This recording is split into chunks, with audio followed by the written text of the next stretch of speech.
وَلِلَّهِ الْأَسْمَاءُ الْحُسْنَى فَادْعُوهُ بِهَا. Assalamu alaikum wa rahmatullahi wa barakatuh. Nahmaduhu wa nusalli ala rasulihil kareem. Amma ba'd. Fa'auzu billahi minash shaitanir rajeem. Bismillahir rahmanir rahim. Rabbi shrah li sadri wa yassir li amri wahlul 'uqdatam min lisani yafqahu qawli. Alhamdulillah. Today we will talk about the name of Allah subhanahu wa ta'ala, Al-Basit. Al-Basit, he who is generous, is an open source, is spreading. Human condition goes up and down, go on. Sometimes there is a feeling of tightness in his heart and sometimes openness. At times, sustenance becomes lax and sometimes it gets tight. Sometimes space gets tight on humans, and sometimes even small spaces can be a source of happiness and generosity for humans. Everyone suffers from these conditions. Sometimes, no matter how hard one tries, one cannot get away from it, or he cannot remove this condition from himself. Then, similarly, sometimes there is a narrowness in one's thoughts, or there is a narrowness in the heart about others. And sometimes humans show a lot of heart and vision about others. Allah subhanahu wa ta'ala is the owner of our hearts. Our hearts are in His hands. If He wants, He open them, and if He wants, He can tighten them. The people who He loves opens their hearts to guidance, expands their chest, and whomever he does not want to guide, whomever he dislikes, he tightens the heart of that person. The word basit is derived from bast in Arabic, which means extend your hand, open your hand, spread your hand. That is, an outstretched hand is a sign of openness. How Allah extends His hand, we do not know His condition because we were not told. Allah opens the treasures of His grace and sustenance for whomever He wills and expands His sustenance. The hearts of servants also open with His wisdom and mercy. That is, by the mercy and wisdom of Allah subhanahu wa ta'ala, he gets the rank of president, and then for whomever Allah wills, He creates hardship for him. Allah Almighty says in the Holy Quran, Surah Shura comes in verse 12, له مقاليد السماوات والأرض يبسط الرزق لمن يشاء ويقدر إنه بكل شيء عليم. To him belong the keys of the heavens and the earth. He enlarges provision for whom he wills, and straightens it for whom he wills. Verily, he is the all-knower of everything. If in human life sustenance is abundant, so consider it from Allah subhanahu wa ta'ala, not the result of your own efforts. And if sustenance is tight in a person's life, or if it starts to be tight, then the person must pay attention to it. Some reasons also led to scarcity of sustenance. It comes in Surah Ar-Ra'd, verse 26. Allahu yabsutu rizqa liman yasha'u wa yaqdir. Allah increases the provision for whom He wills and straightens it for whom He wills. Then it is the same. Sometimes people also disobey Him. Sometimes they are also denying Him. They are also doing very wrong things. Nevertheless, he provides them generously. And on the contrary, sometimes people are worshippers of Allah subhanahu wa ta'ala. They obey Him. They are also doing good deeds, but their sustenance becomes tight because it is based on Allah's will, and His wisdom demands that He do so. Its causes are known to Him, and none of His decisions are wrong, or it is not based on cruelty. Then that wideness of sustenance and narrowness of sustenance is not an argument for a person being good or bad. Then it is the same. Wealth in itself is not a bad thing.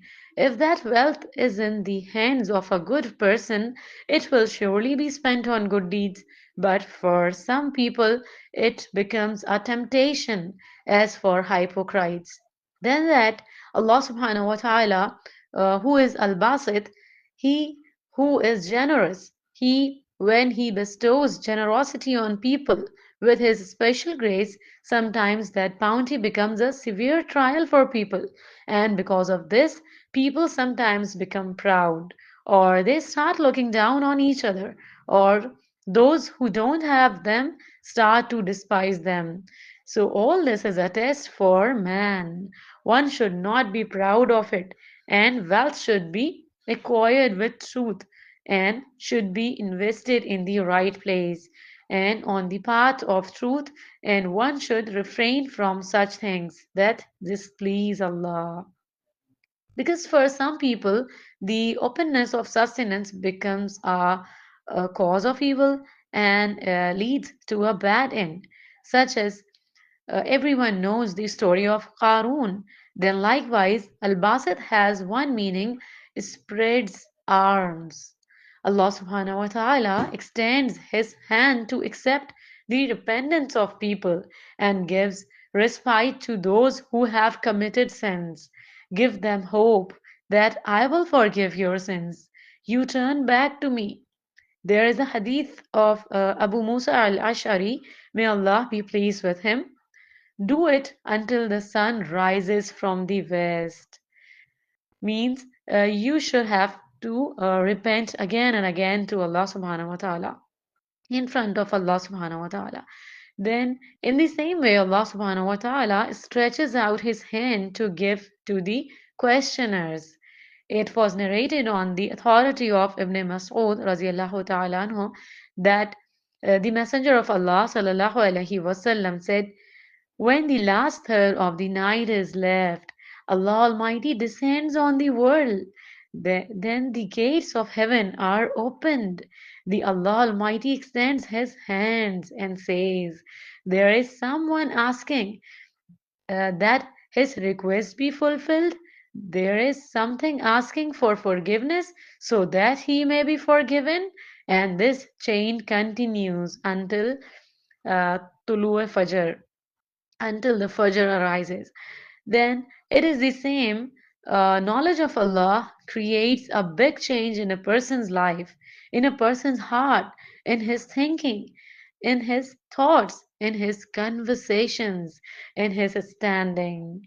A person who recognizes Allah and a person who does not recognize Him cannot be equal.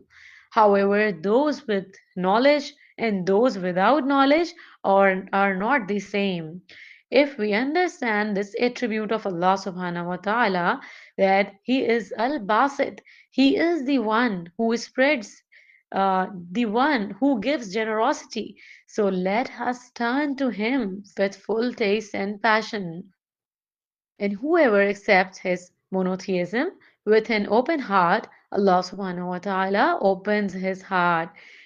He is blessed with the title of President, and then he starts obeying his Lord happily. He falls in love with his Lord, and he becomes closer to the mercy of his Lord.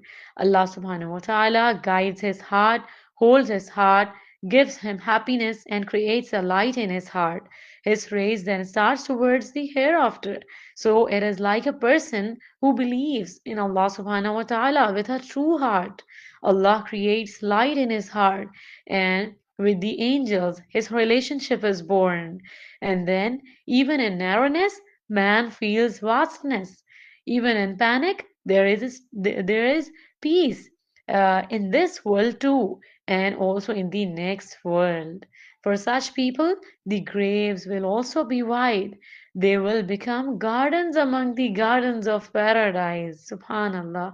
For such people, there will be no panic, even on the day of judgment, and they come under the shadow of the throne of Allah subhanahu wa ta'ala, the Arsh. Such people will enter paradise in peace. When a person expands within himself, then he is also becomes a benefactor of his servants. he becomes not a taker from the servants but a giver to the servants.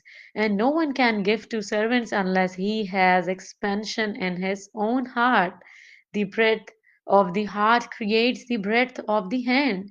Largeness of heart is a means for a person to forgive others for their mistakes, and for them the human heart becomes bigger. And similarly, those whose hearts are big, then their deeds are also big.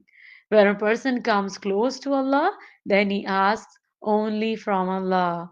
And when a servant raises his hands to ask Allah, Allah is ashamed that he returned those hands empty.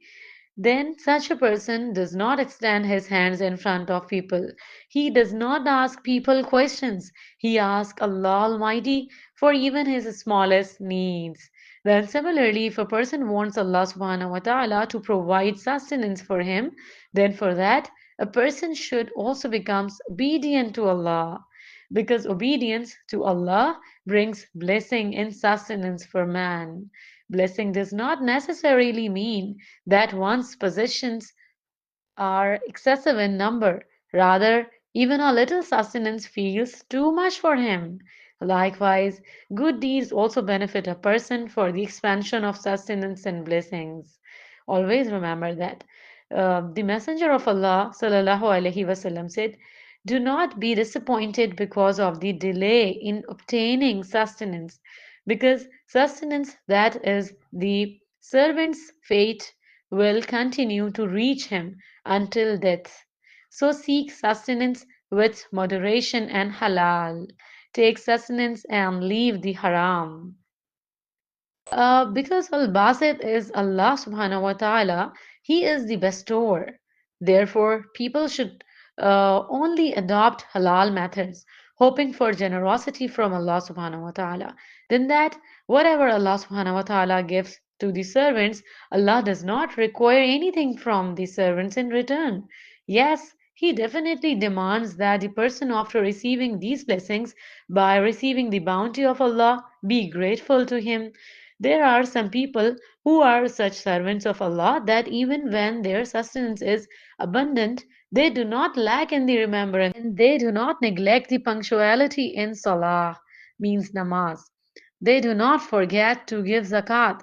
So people who are the favorite of Allah, in whose hearts there is light and faith, that he remembers his Lord while in all blessings of the world, just as he remembers his Lord while earning wealth. The fact is that for the wealth that comes to a person has to work hard and try. But what he gets after earning is actually the grace of Allah. A believer who believes in the existence of Allah brings this quality within himself and also open his hands to his servants. When people start giving in the way of Allah, they do not be afraid of poverty. Don't be afraid of poverty because Allah has promised that if you give, I will give you more. Surah Sabah comes in verse 39, said, وَمَا أَنفَقْتُم مِّن شَيْءٍ فَهُوَ يُخْلِفُهُ وَهُوَ خَيْرُ الرَّازِقِينَ.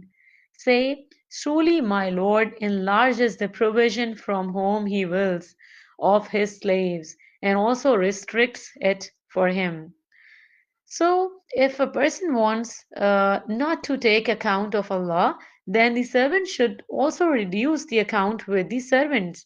Then, in the same way, the more wealth, the more it is good to spend. In the same way, in the world, also the heart of a being gets rid of grief, sadness, anxiety, and depression. And every human being must spend something. So, when Allah subhanahu wa ta'ala expands the wealth of man, then man needs to avoid some other things as well.